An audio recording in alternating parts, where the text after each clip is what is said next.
Chapter 14, Examining the Playing Field.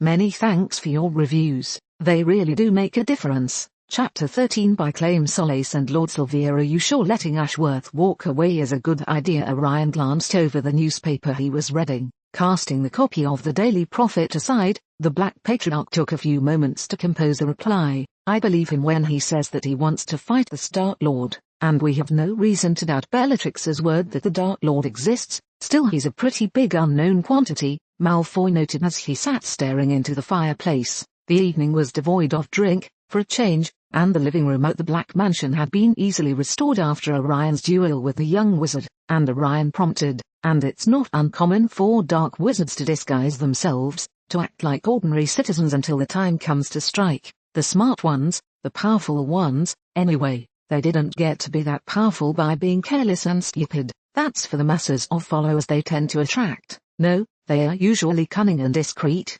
Malfoy turned his gaze away from the flames. You think Ashworth may be the Dark Lord? Orion chuckled. Whatever he is, I am sure he's not, Tom. Not when Bellatrix so clearly met this Dark Lord character with Ashworth standing next to her. Not the Dark Lord himself, no, but one of his lieutenants. I can believe that, Malfoy admitted. He's smart, he's mysterious, he appears on the scene right as this threat begins to rise. What if he's playing us all? He's got the talent. I'll admit that, and it would make sense, of a sort. Orion acknowledged his concerns, and you're right, the scheduling is just a little too convenient for it to be entirely coincidence, but his anger seems real. You can't fake such a strong reaction. I believe him when he says that he will fight against this Dark Lord. However, I will keep an eye on him. There's much anger in him, justified anger, but you and I both know that that's a very fine line that's easily crossed, I suppose. But I'd feel better if we had a contingency plan, just in case. Orion nodded. Indeed, and I have a few things in mind. Rest assured that if Ashworth becomes a liability, he will be dealt with. All right, I'll leave it in your hands. Then, there's something else on your mind. Orion sounded almost amused. Malfoy smirked knowingly. You're not letting those fools from the Wizengamot select a candidate for minister, are you? Merlin's beard, number. Orion shook his head curtly. They would just bicker amongst themselves about who'd be most beneficial to them. No, that entire meeting was just to ingratiate ourselves with them. However, we need to find someone to which they will not be able to object. Someone who, nevertheless, will be willing to follow our agenda. That's not an easy thing to ask, Orion. Any outsider we brought in on this would have to be informed about the developing situation with the Dark Lord, after they've passed rigorous screening, of course. I was actually thinking of keeping things closer to home, the elder wizard explained quietly. We need someone we can trust unconditionally, which excludes anyone who's not a part of our families. If things escalate with this dark wizard, then we'll be fighting another war, and I for one do not want to be relying on someone whose motives I am uncertain of to direct this war for me. Then I assume you had someone in mind already. Orion nodded. My brother, Cygnus. He has no ties to politics or any of the politicians, no political agenda, no history they could take advantage of, either to argue for or against him. He is, however, a successful businessman, well liked, and we can use that to our advantage, and he'll be absolutely loyal to our cause. Malfoy finished. Correct. Orion's gaze hardened. The wizarding world cannot take another war like the last one against Grindelwald. It must not be allowed to come that far. I agree. Malfoy nodded. Have you talked to him about it at all? Not yet. I was planning on doing that tonight, at least until I got distracted by the matter with Ashworth. I see. So, what's your impression of him, aside from the obvious question of his trustworthiness, that is? Malfoy inquired. Like I said, he's skilled, certainly. His fighting methods are strange, but his reflexes and spatial awareness tell me that he's been in combat before, probably mass combat, like the kind of open warfare we fought against Grindelwald's forces. His dueling skills are atrocious, not because he lacks the talent, but because he clearly hasn't been trained, but he makes up for that with very skillful use of terrain. Orion frowned as he recalled the battle. Something else bothering you about him? His spells. You and I both know that there's a very specific set of combat spells that are taught to each aura and unspeakable. Then there's the dark spells. He knew none of these. Malfoy arched an eyebrow in interest. So we've got an unknown quantity who's clearly been in combat, yet has not been combat trained at all, so it would appear, and somehow, he is still alive. which speaks for his sense of tactics, though I get the impression that most of it comes to him intuitively. I don't know if that'll make him easy or difficult to combat.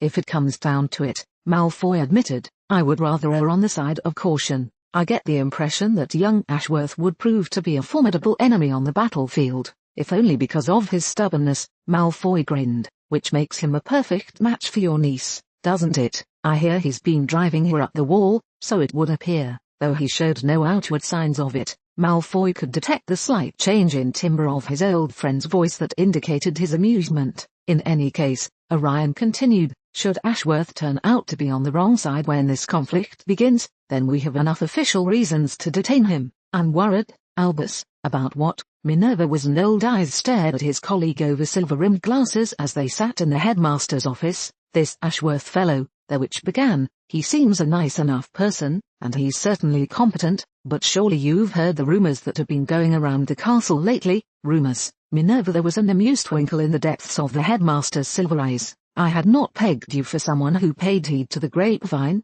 I don't, normally, the silver-haired transfiguration mistress acknowledged, but this one has been persisting for a while. Ah, Dumbledore nodded sagely as he reached for a lemon drop, popping his favorite candy into his mouth. He enjoyed the flavor for a moment. You're referring to the rumors about Mr. Ashworth and Miss Black having an illicit affair. Lemon drop, that's the one, McGonagall confirmed as shook her head to turn down the yellow confection. The deputy headmistress only barely managed to avoid shuddering in revulsion at the thought of lemon drops, as she had tried them once, 50-odd years ago, at Dumbledore's insistence, and the memory haunted her to this day. They were just so sweet, utterly, beyond sugary, disgustingly sweet. It made her wonder why they were called lemon drops if they didn't even taste like lemons, or anything remotely sour, for that matter, at all. I think it's harmless, really, Albus. From what I hear, Ashworth is taking leave of the castle at odd hours, and even during the day and in between classes, he seems to be spending an unusual amount of time with Miss Black.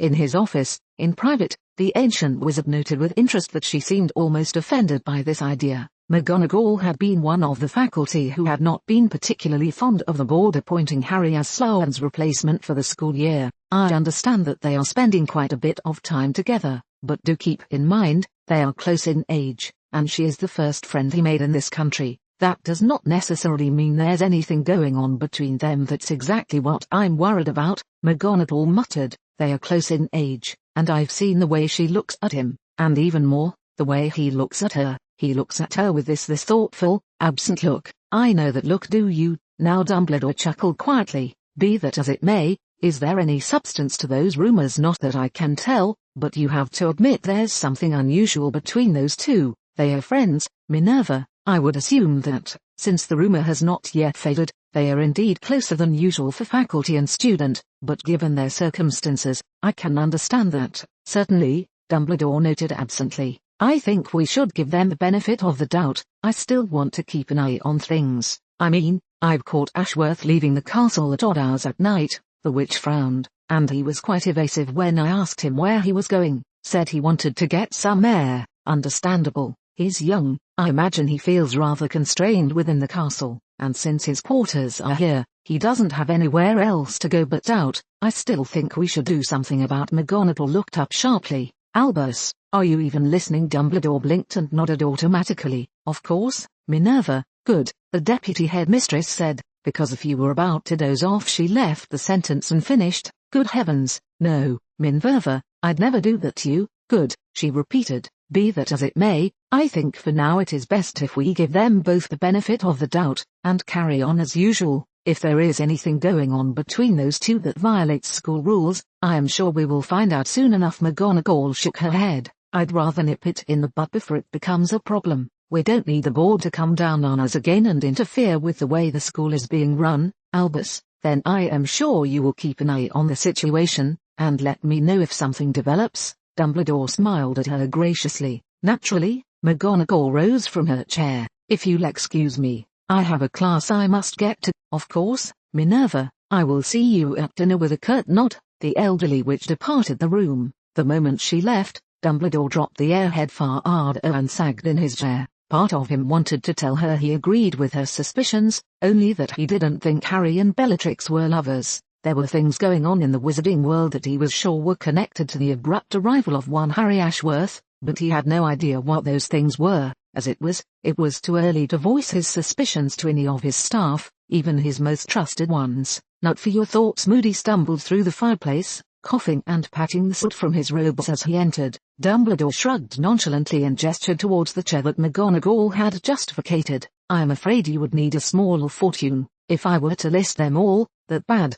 the Auror grumbled as he sat down and made a face when the headmaster offered him a lemon drop. No thanks, I try to stay away from those. Oh well, the elder wizard shrugged again. I assume you've heard the news. Which, pulling a copy of the Daily Prophet from his robes, Moody flipped the paper open and handed the page over. They've named a candidate to take Thornton's place if the motion goes through. Mayor Dumbledore skimmed through the pages. Cygnus Black, there's something fishy going on there, I tell you. Retrieving a flask from within his robes, Moody took a long swig from it. First they put forward a vote of no confidence, then this, especially considering who spearheaded the vote. If I recall, that was Davian Pruitt, wasn't it? Who's a friend of Orion Black's. You can bet that old manipulative bastard is pulling Pruitt's strings, Moody grumbled, shaking his head. The headmaster put the paper down. Not necessarily. I know Davian Pruitt. He may be one of the old guard, like Orion Black, but he's not an easy man to fool, nor is he easy to manipulate.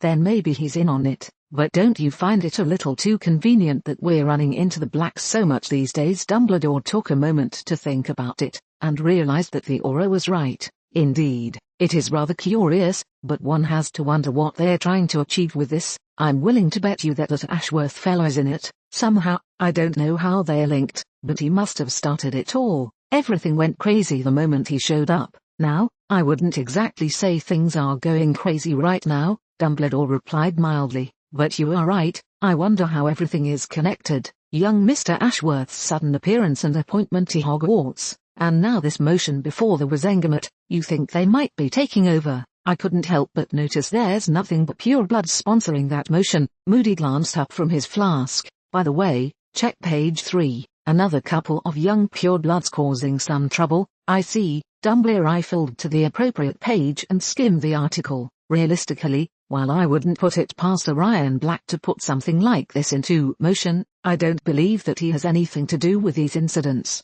Violence like this isn't his style, and it's mighty convenient that he's trying to push his brother into office. I would be careful with that, the headmaster cautioned. While you might suspect Orion Black is behind the vote of no confidence against Minister Thornton, there is nothing you can do to prove it. Even then, he's not doing anything illegal. The evidence that was put forth is pretty incriminating, nothing that'd hold up in court. Moody snorted. No, but it does raise valid questions about the minister's allegiance. In either case, it would be best if she is removed from office long enough for this matter to be resolved. If it turns out to be just some clerical error, then no harm is done, but I see the wisdom in the motion. What do you think their position is on this whole mess their kids are getting into? Dumbledore shrugged and folded up the newspaper. I like to believe he's too smart to involve himself with that. Also, one or two isolated incidents might be coincidence, but this many in this shorter time, and all of them happening so suddenly,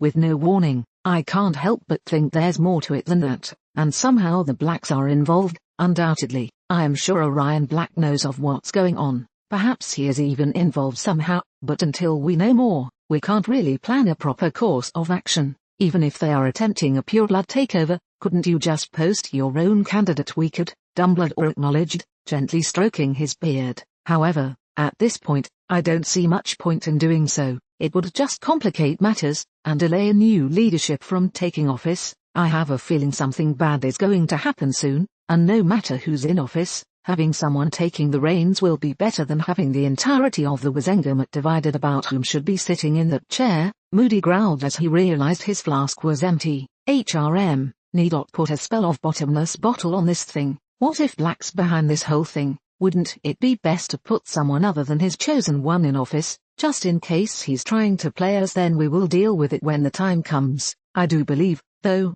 that Orion Black, shifty and manipulative as he may be, has, in some twisted version of honor, the good of the wizarding world at heart. He was one of the greatest supporters of the war against Grindelwald, despite the fact that their beliefs lined up exactly, I suppose, Moody admitted grudgingly. The Black family had been one of the leading forces in the struggle against Grindelwald, even before the conflict had escalated into outright war. Despite the fact that they were a pure-blood family, Orion Black was a smart enough man to realize what was going on in the wizarding world, and he had quickly seen that Grindelwald's ambition would tear the wizarding world apart if he went unopposed. In a way, the Blacks were one of the more liberal families in the wizarding world, if such a word could be applied. The decision to embrace all of magic, including the magics that were in the hazy grey zone between what the Ministry labeled good and evil, as well as their decision to support the involvement of Muggles in the wizarding world, had alienated the Blacks from many other families. Dumbledore had to admit that it was a controversial stance to take, one that raised many questions, but one that he could respect Orion Black for taking. It was quite a paradoxical view, the headmaster noted to himself. The Blacks were a typical family with their belief that their heritage entitled them to more than the average wizard, and especially Muggles. On the other hand, Orion knew that without fresh blood the wizarding world was doomed in the long run. "How do you think Ashworth is involved?" Moody asked suddenly, tearing the older wizard from his thoughts. "I think your initial suspicions of him may have been correct, and that he is, in fact, an agent of either Messieurs Black or Malfoy, but I have to wonder why they would entrust such a delicate task to someone unknown to them." The headmaster replied slowly. Moody snorted. "Maybe it's not so unimportant, after all." "Oh, but I think it is. Neither Orion Black nor Romulus Malfoy ever does something just for the sake of doing it. If they have assigned one of their agents to Hogwarts, then they have done so for a reason." Dumbledore reached for another lemon drop. "So, what are you going to do about the whole vote of no confidence thing?" "I will,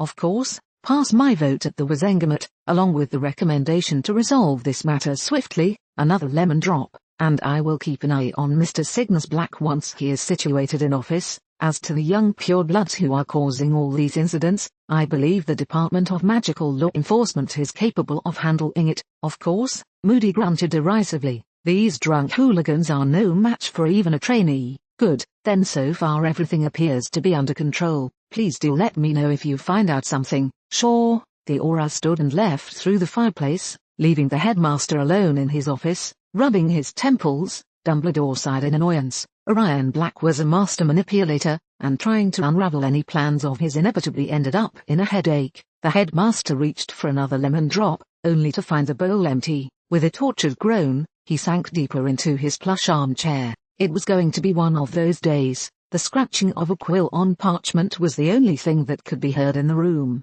Then a sigh and the flutter of paper as another scroll joined the done stack on the right of the desk. The next was summoned from the seemingly never-ending pile of yet to do, and unrolled on the desk, and the laborious task of grading the essay was started anew. Harry Potter hated grading essays. It was part of his daily grind as a faculty at Hogwarts, a boring reprieve from reading up on current and past events and trying to figure out how to best approach the situation. Harry was used to waging war, and what he wasn't used to was having to lead it. The quill stilled, and Harry suddenly realized his hand was shaking as the reality of the situation hit him. Here he was, trying to change the course of history and attempting to take on one of the most feared dark wizards of all times, in a battle of magic and wits. And if that wasn't enough, then there was everyone else whom he would have to outmaneuver at Dumbledore, the Blacks, the Malfoys, and Bellatrix. The thought of outmanipulating any one of these master manipulators alone would have been ludicrous, but here he was taking them all on at the same time.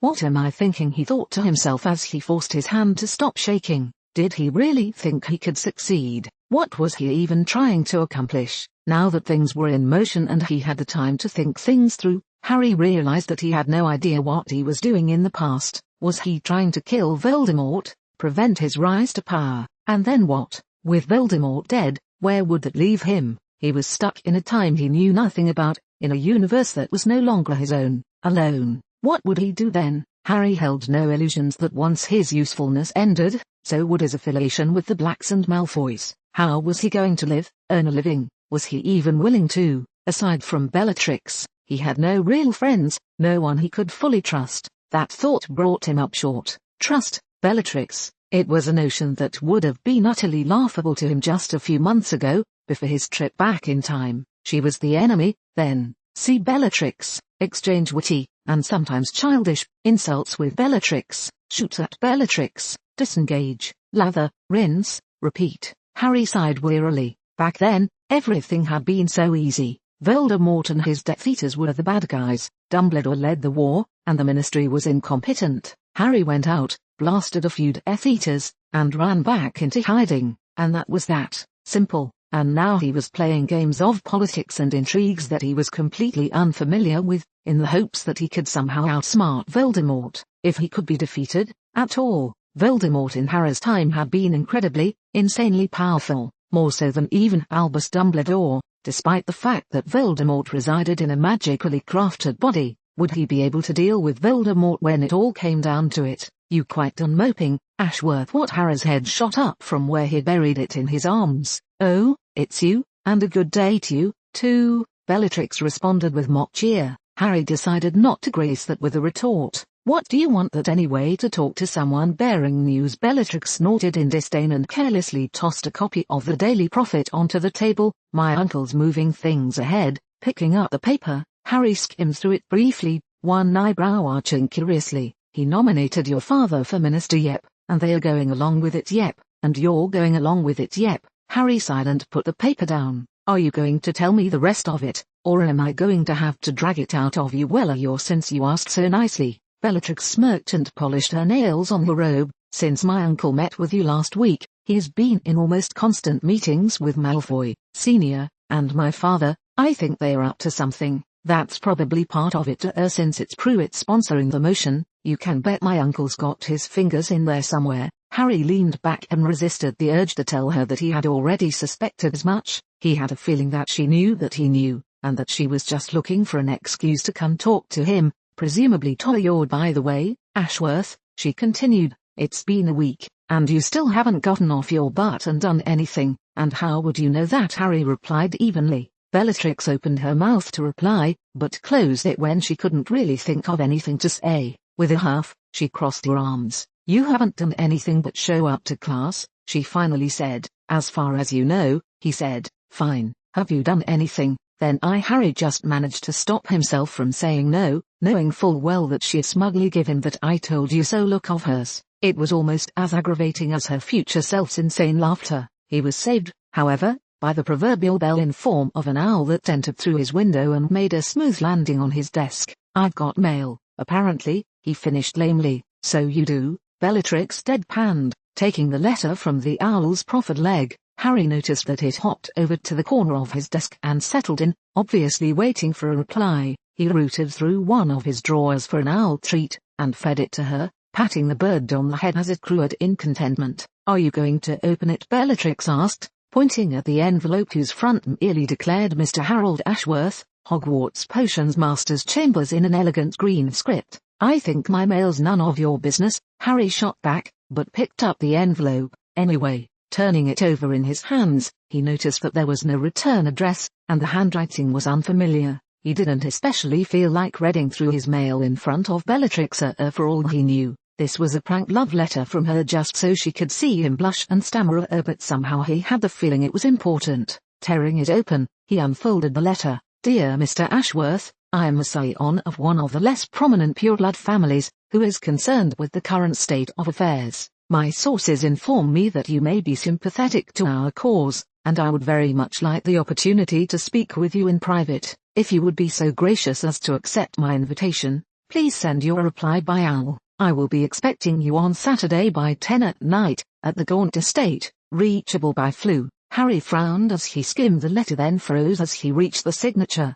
His face paled and his hands trembled slightly. Instantly, Bellatrix noticed. Ashworth. Bellatrix leaned over the desk in concern. Hey, Ashworth, don't freak out on me now. What's wrong? Stuffing the letter into the first drawer he managed to claw open, Harry tried to force himself to calm down. Nothing, he replied shakily. Nothing at all? Don't nothing me. Ashworth, you look like you've seen Madame Pincer's underpants. Spill it. What the hell was in the letter? The mental image of a phrase so close to a similar Muggle phrase that Harry knew was so utterly ridiculous he couldn't help but choke out a helpless laugh. Don't worry about it, it's nothing. The look in Bellatrix's eyes told him she wasn't buying a single word that had just come out of his mouth. He'd expected that, and waved her off. What he hadn't expected was for her to reach over, grab a hold of his lapels, and haul in across the desk to stare right into her eyes. Damn it, Ashworth, When are you going to get it through your thick skull that I'm on your side? She spat angrily. She looked like she was about to say more, but opted for shoving him back violently. The young witch stood and walked over to the window, her shoulders heaving in restrained fury. Harry could tell from the way she stood and the tension in her back that she was fighting with herself to keep calm. When she finally turned back around, her violet eyes had narrowed almost to slits as her gaze bored a hole into him as she stood, looking for words. A storm of emotions crossed her eyes before she reasserted her mental control and schooled her features into stoic indifference once more. Look, Ashworth, aside from me being on the bad side, I don't know what happened between us in this future of yours. You even said you knew the way I fight inside and out, so I assume we were enemies, and that we've fought sufficiently often. I know that the future you come from is probably anything but pretty, and that you're used to this whole fight or flight thing. I am probably not one of the people you'd ever have thought would be on your side, but fact of the matter is, Bellatrix intoned slowly, carefully, as you said yourself, I am not who I was in your time, or will be, whatever. I'm not her, not yet, hopefully not ever. If I'm reading what you told me correctly, she appealed to him, and this time, I'm with you, I'm on your side. If you don't want to believe me, then at least believe that I have as much reason as you do to want to avoid the future you were in. We're in this together, Harry. I can help you. I want to help you, but you've got to let me. I'm not letting you fight this war by yourself. She'd taken a few steps toward his desk, and had leaned forward, placing her hands on the polished wood as she leaned down to look at him. He could see the honesty in her eyes, so clear of the deception and madness that marked her future self. It was ironic, he mused, that one of his most hated enemies would become his confidant, and he did trust her, he realized with a start. Harry had no idea how it had happened, but somehow, despite their ceaseless bickering and her superior attitude, he'd come to trust her, even rely on her. Since he'd appeared in the past, she'd been a constant presence by his side, refusing to leave him alone by sheer stubbornness on her part. And as much as he might not have liked it in the beginning, he was grateful for it now. He had none of his friends with him in this past that magic had thrown him into, but he had Bellatrix, who had helped him, who had taken it upon herself to involve herself in his schemes and who refused to be shackled by the idea that her future was going to be written for her by someone else. Bellatrix, who even now wanted to remain by his side even though she knew that he was going to do something that any sane person would have deemed a lost cause, leading a resistance against a dark wizard by himself. Her presence had been something constant at least throughout all the whirlwind of action and chaos his life had been in the last few months, something he could hold on to, and Harry suddenly found the thought of not having her by his side nearly unthinkable, knowing that it would leave almost as gaping a hole as Sirius's loss had left him with. She deserves to know, he decided, not everything, for now, but at least the gist of it. Straightening in his chair, Harry gestured for her to sit back down and placed a locking and privacy charm around his office.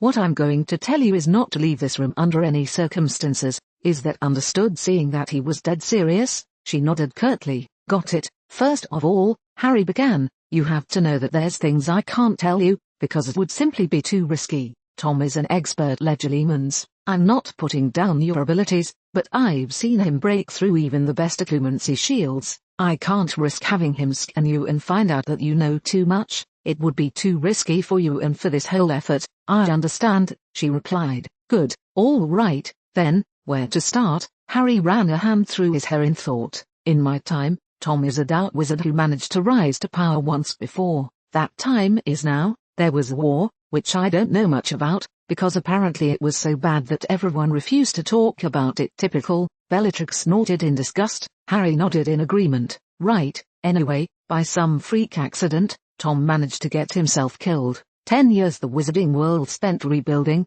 recovering, and then, he rose again. Wait, what? Bellatrix interrupted. How did our wizard just get himself killed? Did Dumbledore kill him? And how in the world did he manage to come back? How he got himself killed is complicated. Knowing how he got himself killed is extremely sensitive information, so I'm not going to tell you the details. Let's just say that when it happened, his physical body was destroyed, but his soul, somehow, survived. Bellatrix's eyes narrowed suspiciously. You're involved in this somehow, aren't you? She could see the way he was shifting uncomfortably, and decided to relent just a little. I won't push any further for now, Harry continued with a grateful nod. The first person he ran into while he was trying to stage his return was me. I'd just started Hogwarts, and he just started scheming on how to get a physical body back. I foiled his plans several times over the following 4 years. You're telling me that you, the witch looked Harry up and down appraisingly, screwed with the Dark Wizard's plans for resurrection for 5 years, and lived, and you expect me to believe you? Harry shrugged. I reckon he was just a shadow of his former self by then, and looking back on it, I really had more luck than I deserved. Fact of the matter is, me and my friends kept him from getting a physical body back for 4 years. I take it then that things went downhill from there, right? In my 4th year, he succeeded. He managed to finish a blood ritual that created a new body for him. Bellatrix smirked in amusement. I'm also guessing he was pretty miffed at you for messing with him for the past couple of years. That's putting it mildly, Harry muttered under his breath, knowing that her keen hearing had picked it up. Anyway, with his return, things quickly degenerated into open warfare, and yes, he was pissed. Little old me managed to make the #1 most wanted spot, and then what? I take it the war went badly. It actually went okay at first. We were doing pretty well, Harry recalled, at least, until Tom decided to send out kill teams to target anyone important enough to rate 1. Dumbledore rated 3, a couple of the other leaders got 1 or 2, and I rated 5, Harry sighed. That's how I got captured, and you know the rest about how I ended up here. That I do, Bellatrix agreed. Now, not that I find all of this backstory enlightening, but how does that tie in with the letter that had you white as a sheet? I know Tom's real identity, I gathered that, Bellatrix said, and Harry pulled the letter from his drawer, and showed her the last 3 lines. I look forward to meeting you in person. Sincerely, Tom Marvolo Riddle, and he just sent me an invitation to meet with him.